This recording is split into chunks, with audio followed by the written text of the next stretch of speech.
Yan, huwag kakagatin dila, relax lang.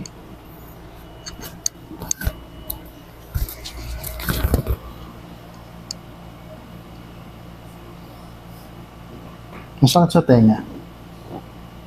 Medyo po. Malaki kasi. Ito. Hindi naman po. Inhale. Exhale.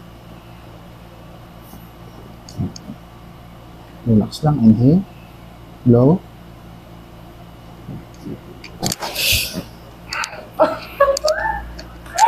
Anong ginawa? Natanggal ata. Parang tumukad ako ng 1 inches. 1 inches, dami. Naramdaman mo siya sa likod, no? So pagka yung stress sa activities,